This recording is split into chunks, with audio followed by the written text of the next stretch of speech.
Hey, what's going on, everybody? This is Alex, the Comic Order. Thank you so much for clicking play on this video. I've got an interesting one for you guys. It's a bonus. This is extra.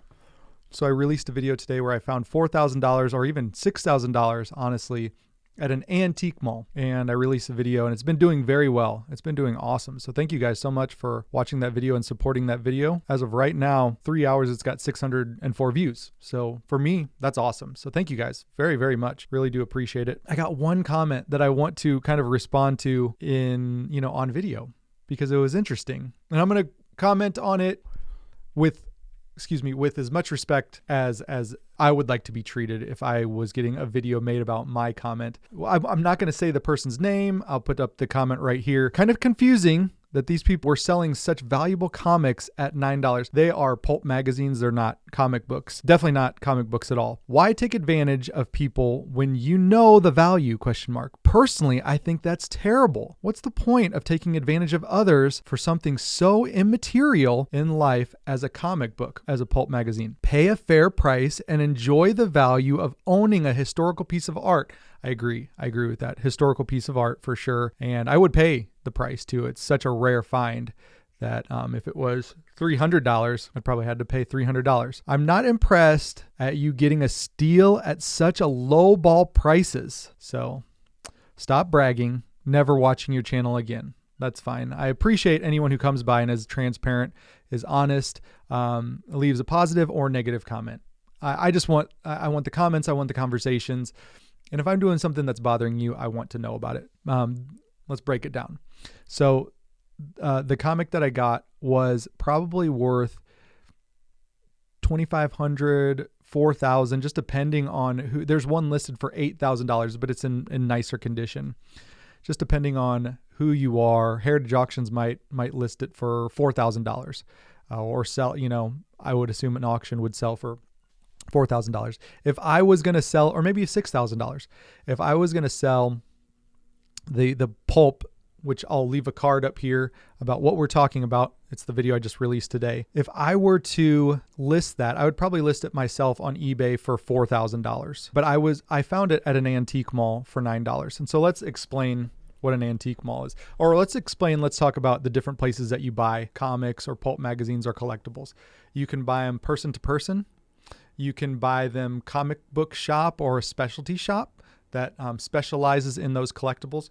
You can buy them from resale shops like a Goodwill or some kind of a resale shop that gets donations. And then you can buy them at antique malls. That's another place. Flea markets, antique malls. And so the difference between a flea market and all those other places and an antique mall is a dealer will have a booth set up. And I have no idea how much this dealer has invested into these books, but the dealer prices all his stuff, leaves them there. The antique shop sells them for him. And so there's no negotiation. I asked if I could, leave my number for the owner of those pulp magazines. And they immediately asked him the question, because I asked hey, he's got all these pulp magazines from the 20s, 30s, and 40s and 50s. Does he have any comic books of that age as well? They immediately called me back. And they are the liaison. They do not let me talk to the dealer because they want to sell the product and make their money. They make a cut or a percentage of what the sale is. And that's how they do business. If that dealer would take all those books and then sell them to me directly, they would make no cut. So there is absolutely no negotiation with or conversations with the dealer of that booth. Sometimes on a rare occasion, you'll see the dealer in there restocking or organizing or cleaning their shelf, making sure everything's cozy and nice and priced accordingly. And so in this situation, I asked if there were any comic books and they said no. And I left my number. I didn't get a call from the guy. They didn't give him my number. I didn't get his number. It was no negotiation. So this commenter is saying he's kind of confused why people sell such valuable things for $9. That's up to the dealer. I have no contact with him. I have no knowledge if he is a lawyer, if he is a savvy internet reseller. I have no clue if he is 80 years old. I have no idea if he's 40 years old. I have no idea if he's 20 years old. Really no clue. I have no idea, no demographic information on this individual. So why take advantage of people when you know the value. I know the value. I know what to look for. It's an example like this. Imagine that you inherited from your grandparents a humongous table. This is the biggest takeaway, and this is the biggest thing I want you guys to hear from this conversation. Imagine you got a dining room table, a lifetime collection of salt and pepper shakers. You're going to look at that table of salt and pepper shakers, and you're going to say, those 40 salt and pepper shakers are glass. Those 20 are glass with metal lids. Those ones have rubber stoppers in the bottom of them. Those ones have screw-on bottoms of them. They have screw-on tops. Those ones are glass. Those ones are porcelain. Those ones look really ornate. Those ones are collectible ones. Like there's a Mickey Mouse salt shaker. That's really cool. I can probably look up that vintage Mickey Mouse salt shaker. But I would set all those things out at a garage sale. $5 a pair. $5 a pair of those salt shakers.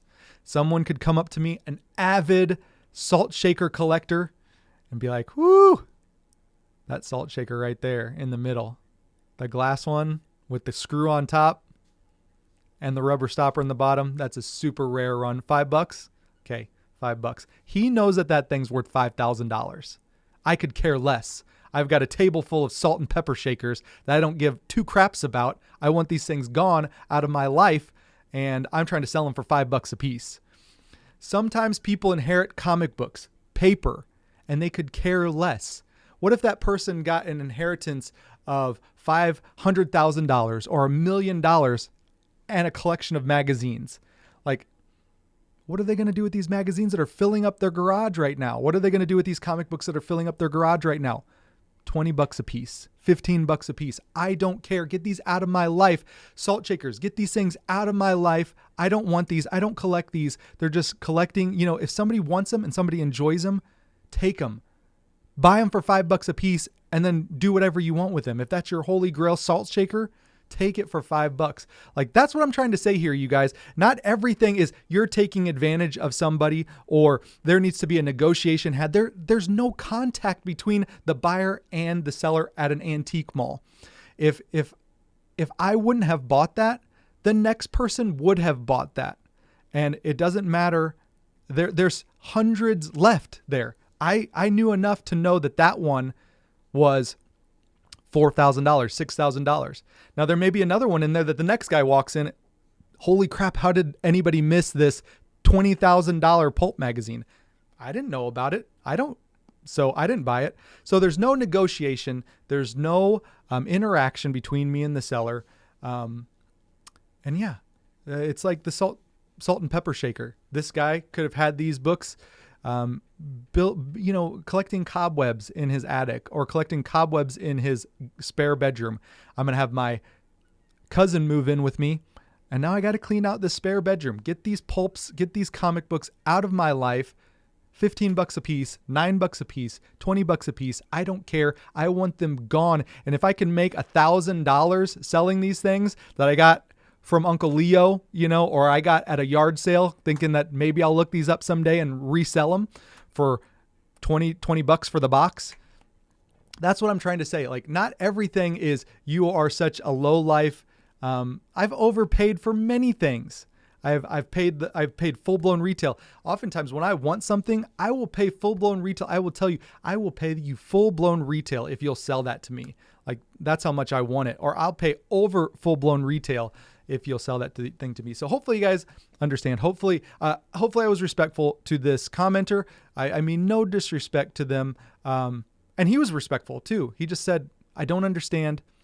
It's not something that I would have ever done. Or if it was a different situation, like I was at the grandma's house looking through her past husband's material. I've done that before too. And oftentimes I say to those people, I was like, I'm going to pick out for you the highest dollar stuff, and we're going to look them up together. And I also tell people, do not let people cherry pick this collection. And what cherry picking means is if you're trying to sell all of these and someone comes along, and I've had this done to me before too, when I said it's the whole collection or nothing. And they say, well, let me just look around. They pull out 8 books and they're like, I'm just not seeing the whole collection. What do you do for these 8 books?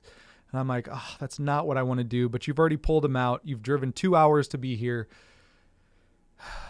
X number of dollars. So I usually tell those people who I'm helping with their estate or their collections, I'm going to pull out the most, at least what I know as the most valuable books out of this collection. We're going to price these, and this is going to be the overall value of your collection. So if I pull out, 10 books and they're worth about $20,000, I'm going to say, listen, your collection is worth at least $20,000 in these 10 books.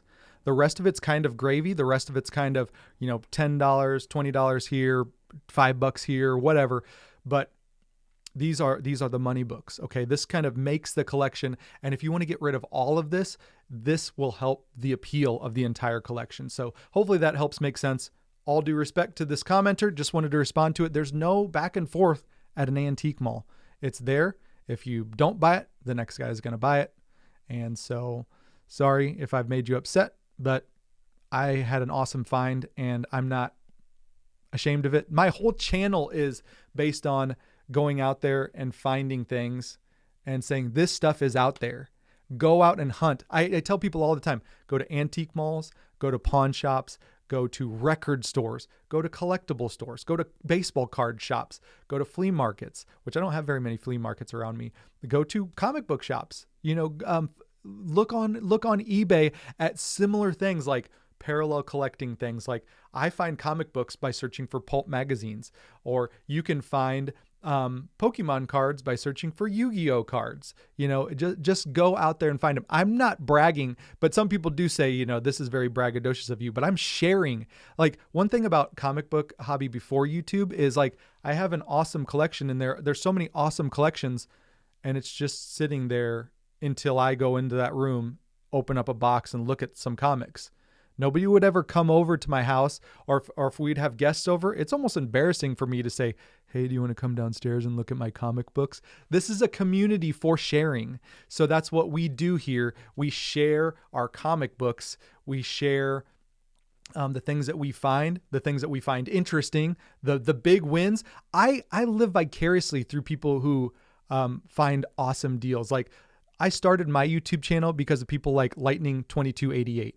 He would show his haul books like, hey man, I got this $400 book for $30. Man, that's awesome. Congrats on that book. That's why I'm always commenting. Congratulations. Nice find. Like, excellent job. He didn't take advantage of that person. I didn't take advantage of that person. I just paid the asking price when there's no negotiation, there was no interaction. So hopefully that makes sense. A lot of talking. I'm not even going to edit this video. I don't think.